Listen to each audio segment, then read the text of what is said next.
So yeah, our story kicks off right at the base of this mountain, a place where heaven and earth are about to collide in this really spectacular and honestly pretty terrifying way. Okay, so let's set the scene. The people of Israel, they have just made this dramatic escape from generations of slavery back in Egypt. They're out in the wilderness now, basically figuring out what it even means to be free. And their journey leads them right here, to Mount Sinai. This is the spot where the game is about to change. Now, this wasn't just some picturesque mountain view. No way. The air was electric. You had thunder just booming across the landscape, lightning splitting the sky, and this thick, dark cloud just swallowed the peak. You have to understand, this was way more than a storm. It was a signal that something incredibly powerful was happening.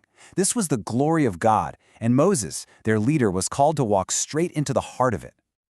And all of this intense drama builds up to the very core of our story, the giving of this divine law, a kind of blueprint meant to build an entire nation from the ground up. You know, it's really important to get this. This wasn't just some king on a throne handing down a list of do's and don'ts. This was something deeper. It was the foundation of a covenant, a sacred, two-way promise that would define the entire relationship between God and this new nation. It was their guide for how to live. And the structure here is actually really elegant and simple. It's basically split into two halves. The first four commands, they're all about that vertical relationship, how to love and honor God. And the next six, well, they're horizontal. They're all about how to love your neighbor and treat other people with justice and respect. And this is the key takeaway, right? This whole thing wasn't about restriction just for the sake of it. The whole point of the story is that these laws were an expression of love. They were a roadmap from God to help people live lives that were holy and just and orderly and, in the end, actually free. So to make this covenant real, to make it tangible, Moses is given these two stone tablets. And they're not just any tablets. They're said to be inscribed by the very finger of God. This was the physical proof of the promise that he was supposed to bring back down to all the people waiting below.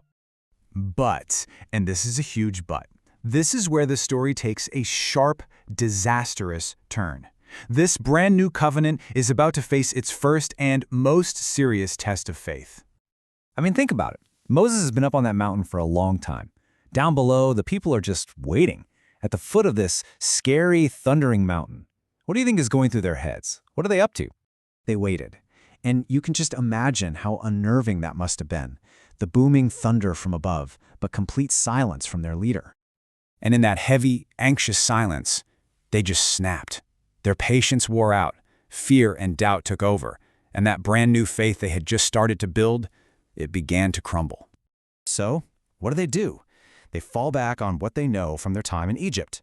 They gather up all their gold, melt it down, and they forge an idol, a golden calf. It was a complete and total violation of the very first commands they had just been given. Can you even imagine that moment? Moses is coming down from this mind-blowing, holy experience, carrying these sacred laws written by God, only to find the people he's leading having a massive party, worshiping a gold statue. The betrayal must have been gut-wrenching, and his reaction is just pure, raw emotion. And in this moment of absolute, righteous anger, he just throws the stone tablets down, and they shatter into a million pieces. It's this powerful, devastating symbol of a covenant that was broken almost the very second it was made. But you know what? The story doesn't end there, in the rubble. This moment of total failure actually pivots, and it becomes a story about forgiveness, about mercy, and about getting a second chance. So after he deals with the absolute chaos down below, Moses heads back up that mountain. But this time, he's not going up to receive the law. He's going up to plead for his people, to basically stand in the gap and beg for them. And what we see here is this incredible contrast. On one side, you have the complete failure of humanity. The people broke the agreement. Simple as that. But on the other side, you have this divine mercy, the compassion of a God who is willing to forgive and offer a do-over. And so, this act of renewing the covenant, it wasn't just about hitting the reset button on the rules. It was this profound moment that revealed God's own character, that he was gracious and merciful, willing to forgive, but also that he was just, and that the law still mattered. So the covenant gets rewritten.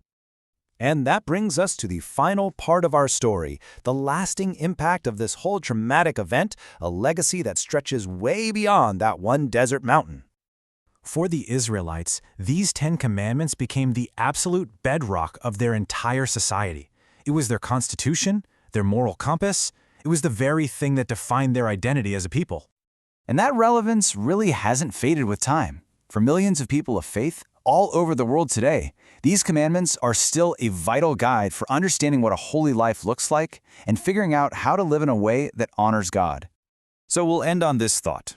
When you think about our legal systems, our ideas about right and wrong, things like not murdering or stealing or lying in court, how do these 10 ancient rules, born out of fire and thunder on a mountain in the desert, still quietly and powerfully shape the world that you and I live in right now?